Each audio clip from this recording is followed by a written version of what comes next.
Hey, what is happening? This is Lionless here watching TechLion, and in today's episode I wanted to talk about the Realme GT Master Edition.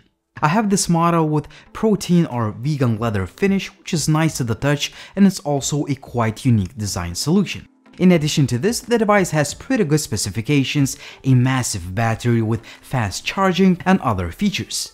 At the time of this video, this phone costs around 350 euros, so let's take a look at all the pros and cons of this device and see if this phone is worth the price.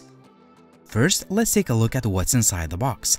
In the retail packaging, you get a super fast 120 watts charger that fully charges the phone in just about 33 minutes, a protective case, USB Type-C cable, and a SIM ejector pin.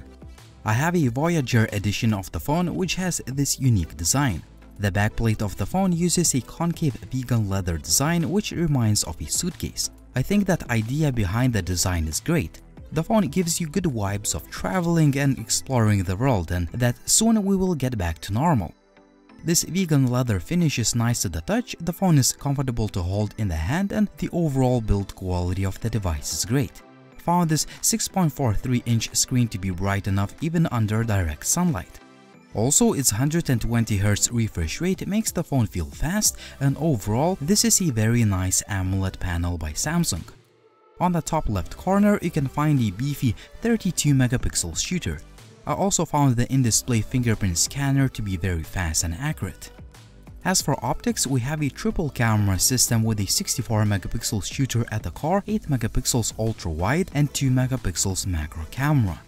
The phone still has a headphone jack, which is a feature gone on many other devices.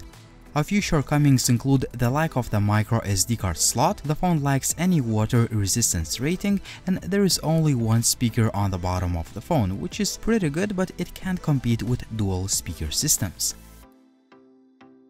I found the day-to-day performance of the phone to be very good. A Snapdragon 778G paired up with 8GB of RAM and Realme UI 2.0, which is built on top of Android 11, makes the phone feel fast and smooth. In fact, this phone uses some software tricks to give you 5GB of additional virtual RAM.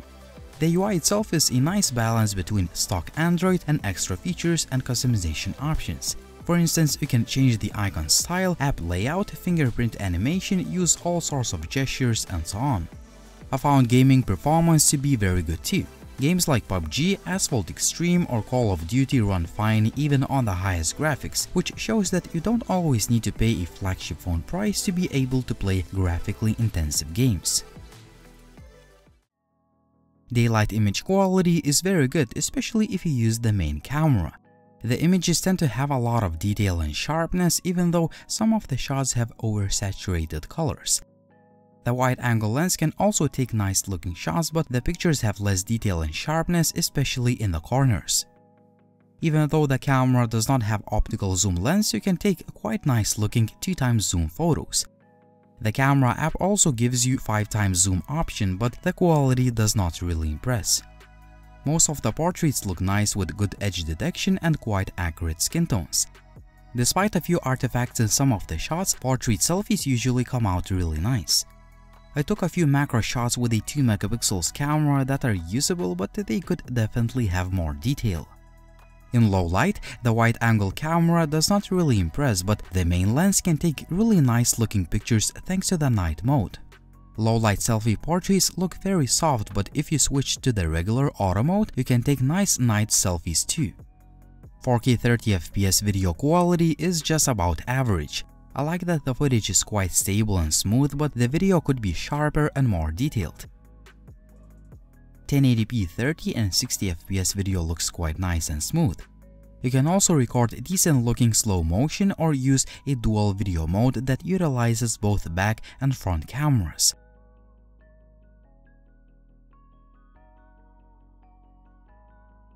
Battery life and charging times are one of the key advantages of the Realme GT Master Edition. On average, you should be able to get around 9 or 10 hours of screen on time. If you use the phone mainly for YouTube and social media, you can even get over 14 hours of SOT on 50% of screen brightness. As I've mentioned in the beginning of this video, a full charge takes just about 33 minutes with a supplied 120 watts super fast charger. In conclusion, the Realme GT Master Edition is a good phone, but here is the summary of pros and cons. For the starting price of 349 euros, you're getting a nice looking device with a beautiful display, great overall performance, superb battery life with 120 watts fast charging out of the box, and a solid camera system. The main flaws include the lack of the micro SD card slot, the phone lacks any water resistance rating, and there is only one speaker on the bottom of the phone, whereas the majority of competition in this price segment ships with a dual speaker systems. Lastly, 4K video quality could be better. All things considered, the Realme GT Master Edition is still a solid device as it has quite a lot of great features for the price. As you can see, Realme GT Master Edition is not a perfect device, but it has quite a few pros to be considered a solid phone. But tell me in the comment section down below, what do you think about this device? Would you pick the Realme GT Master Edition, or would you choose another option in this price range? As always, like the video if you liked it, please subscribe to the channel if you haven't already and if you like my content. And as always, it was Linus, thank you for watching and see you soon.